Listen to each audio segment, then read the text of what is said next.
Армысыздар біздің арнаның тыңдармандары. Біз көп уақыттан арнамызға ештеңе сала алмай қалдық, күннің ыстықтығына байланысты. Міне қазір күн салқындап әдемі.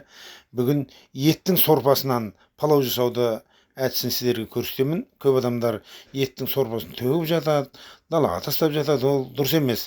Еттің бүкіл бойындағы нәрі палауға сіңеді. Мен бұны үлкен бір Алматы қаласындағы мейрамханадан жеп көріп, ақырын барып, соны жасайтын повардан барып сұрағанымда, сол маған кеңес берген еді. Мен соны қайталап жасап сіздерге көрсеткелі отырмын. Міне пиязды жақсылап турайсыздар, енді ол өздеріңізге аян белгілі. Мынау сәбізді әдемілеп турайсыздар. қазанның үлкен көлемдігіне қарай бір келе күрішке бір келе сәбіз салса жетеді. Майды да қазір енді жастар көбіне майды көп қаламайды ғой. Майды да мөлшерінен тыс қылмай, өзі майлы сорпа. Қазір сорпаны да көрсетемін сіздерге. Бір керемет палау болып шықты. Соны сіздерге мен ұсынып отырмын.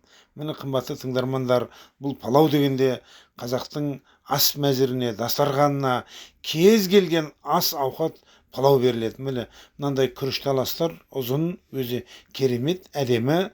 Бұл әр қалада әртүрлі. Мысалы Алматы қаласында 650 килограммы теңгеден 1000 теңге дейін пашкеледе тұрады. Барып көрсеңіздер болады. Міне жуған кезде андай ернеуінен су ағатын ыдысқа салып, әбден бұлар ақталады ғой күріш.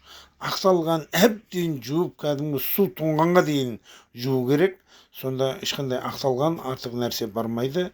Әрі күрішті суға салып, кішкене жібіп тұрады мынаның ішінде. Ендігі кезекте қазір енді бұған қалай сорпаны құятынымызды қазір көрсетемін. Мынау міне ет қазір май салып, бірінші майменен сәбізді қуырып аламыз. Сәбізді бірінші пияз салып қойсаңыздар, пияз қап-қара күйіп кетуі мүмкін. Сондықтан бір келіге кеп туралған мынау сәбіз саламыз қазір. Сәбізді әбден жақсылап қыздырып, майға, сұйық майға, сосын бүйтіп көреміз кәпкірменен бүйтіп езілген кезінде үзіліп кетсе, бұл дайын деген сөз. Бұл сәбіз деген бұл өте керемет дәм береді. Сондықтан сәбізді барынша мол салған жақсы. Біреулер сәбізсіз қалайды, біреу сәбізбен қарайды. Енді өздеріңіз қарайсыздар. Бір келе күрішке бір келе сәбіз міндетті түрде салыну керек. Енді пиязды саламыз үстінен. Мен 2 бас пияз салдым қазір. Менің еңбегілер пияздан онша қаламайды. Пияз салмай болмайды. Кез келген тамаққа пияз салу керек. Пиязсыз ас ауқаттың дәмі кірмейді. Мен 2 бас пияз салдым, жеткілікті. Біздің өзіміздің 5-6 адам отбасымызда осы 5 адамға арнап салдым. Міне мына етті әдейі сүйегі барын, сүйектің майы шығады. Міне сүйегі барын салып жатырмын. Міне өзімізге жеткілікті. Енді көбірек салам десеңіздер, көбірек салға болады. Құйрық та салға болады ішіне. Қазір енді жастар көбіне майлы ет жемейді. Сондықтан онша майлы емес, орташа міне ет салып отырмыз. Осы етті қазір қуырып, сонан соң әбден дайын болды ғой деген кезде сорпаны құямыз үстіне. Міне сорпа еттен қалған. Бұл сорпада өте, бұл мынау мықты ғой, еттен ішінде қазы салынған, жылқының мықты. Енді палау керемет дәм береді. Құдай қаласа, қазір соңында көрсететін боламыз. Міне күрішті осылай жуып тазалаған саласыздар.